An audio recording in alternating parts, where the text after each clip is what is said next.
turashoboye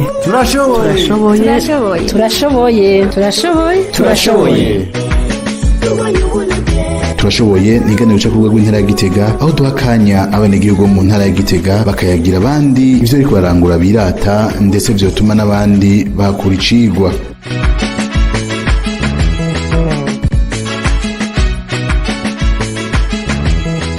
Bakunze ibiganiro ndetse n'amakuru bica ku rubuga rw'intara ya Gitega turabaramukije twongera tubaha ikaze mu kiganiro turashoboye kibayagira bimwe mu bikorwa vyiza biriko birakogwa mu ntara ya Gitega mu ntumbero yo guteza imbere iyo ntara n'umugwa mukuru wa politike muri rusange.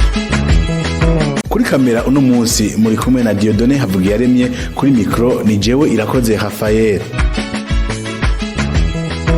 Mu kiganiro turashoboye cyo kuno munsi urubuga rw'intara ya Gitega gwahisemwo kwishikira ku mworozi wa kijambere ubona wese uwundi n'umuhanuzi wa buramatari w'intara ya Gitega ajeje iterambere akaba n'umworozi wa kijambere. Duhitse mu ruhongore rwiwe twasanze ahejeje kuvyaza akanyana k'inka gateye igomwe. Ruhongore rwiwe turusangamo kandi impfizi y'akarorero woyisanga mu mpongore zikezo ngaha mu gisagara ca Gitega. Sabukunze Serge aratubwira muri make uko yatanguye uyu mugambi wo korora. Iyororero mu kurigira twatanguye buhoro buhoro kuva tukivuye mu ishure kuko nivyo twari twasanze twarize. Hanyuma rero cyatwiyumvira gushira mu ngiro ibijanye n'ivyo twize kugira ngo tubere n'akarorero abandi bifuza korora kugira ngo tubasangize ubumenyi twakuye mu ishuri. Ngitangura korora nahereye ku nkimwe uyu munsi ndafise inka zirenga 10. Ubwa mbere ubworozi twe dusanzwe dukora twagerageje gukora ubworozi two kwita bwa kijambere. Muravye murabona yuko uruhongore ngene gubatse twagubakishije isima hama turakoresha n'ibiti turasakara n'amabati. Rero ubworozi bwacu ni ubworozi bwa kijambere kuko twavuye turondera n'inka za kijambere kugira ngo ivyo twize dushobore kubirangura neza abavyifuza babifatireko. Hano muri runo ruhongore dusanzwe dufise n'ubworozi bw'intama kubera intama ziraheza zikabana neza n'inka kandi nk'ubwatsi bugenda burakorokera hasi ubwo zeza zigatora zigatuma rero ubwo bwatsi budafubusa. Turabona yuko atari agaseseshwa rumuri ubworozi bwanyu bubereye ijisho. Mbega ubuye ubworozi buraheza bukabafasha iki muraheza mukungu kiki gushika umwamugezehe kubijanye nakunguko mukura muri no bworozi? Duhereye ku mwimbu w'amase inka yose irafanga umwavu ungana n'ibeni ukwezi. Turagira akunguko kanini kuko turaheza tukarima ibindi bitegwa tukongera tukarima n'ubwatsi bwa bino bitungwa.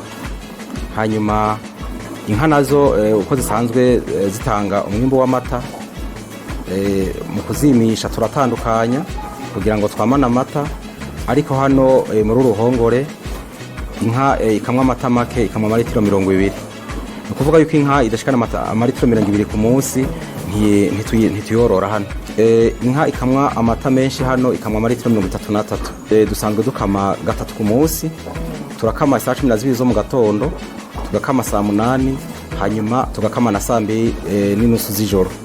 Gituma dukama gatatu twagiriwe amahirwe turashobora kuronka inka z'ubwoko bwiza, inka zisanzwe zitanga umwimbo munini w'amata.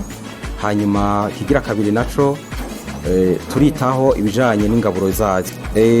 Amata dufite akamaro kanini. Bwa mbere turayafungura, hanyuma umusesekara nawo turawushora tugasagurira ababanyi mbere ndetse n'abafise amazu y'idandarizo nabo nyene bagashikirwa. Ubu bworozi mworora butandukaniye n'ubundi bworozi dusanzwe tumenyereye mu mihana yacu.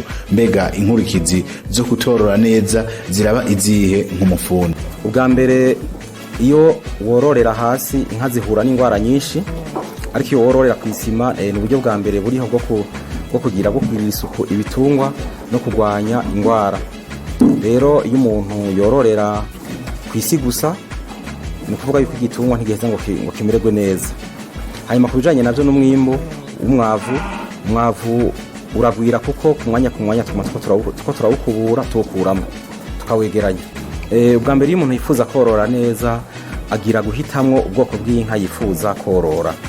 Hanyuma iyo umaze guhitamwo ubwoko igikurikira no kurondera impfizi ushobora gushyira mu ruhongore canke naho aha nyinshi zagiye zivuka dukoresheje ku bwa buhinga bwo kwimisha ku rushinge. Iyi shuri isanzwe turayikoresha hano mu ruhongore, ariko n'abandi borozi bavyifuza nabo turaheza tukabaha iyi mpfizi kugira ngo ishobore gutuma inka zabo zirondoka.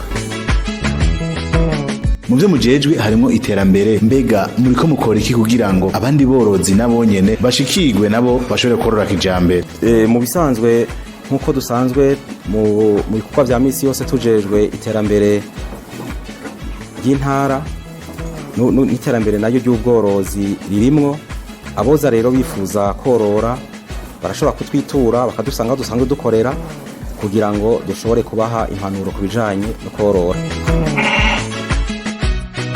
Mu nyigisho ziwe nyenicubahiro mukuru w'igihugu c'u Burundi ahamagarira abakozi ba leta kwiyungunganya inyuma y'imirimo bajejwe kugira ngo bashobore gusahiriza mu iterambere ry'imiryango yabo. Mbega nakahe kamo namwe mwotera abakozi ba leta kubijanye no gutarera amaboko inyuma y'akazi? Akamo twotera abakozi ba leta nuko batokwiyumvira gukora akazi ka leta gusa, ariko inyuma y'amasaha y'akazi ka leta bashe kwiyumvira imigambi yo kwiteza imbere, na cane cane ngahamagarira abantu bize ivyigwa vy'ubuhinga kubishira mu ngiro kugira ngo abandi bantu bashobore kubafatirako akarorero.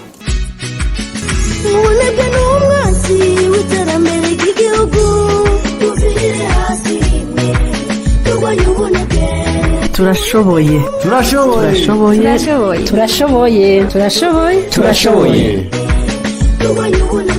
Nshuti bagenzi, mwariko mutega amatwi iganiro turashoboye, aha niho kirangiriye. Turabakengurukiye ukuntu mudahengeshanya gukurikira amakuru aca ku rubuga rw'intara ya Gitega. Ntimwagire udushikikiza aka like, comment, share eka ndetse na subscribe. Murakoze.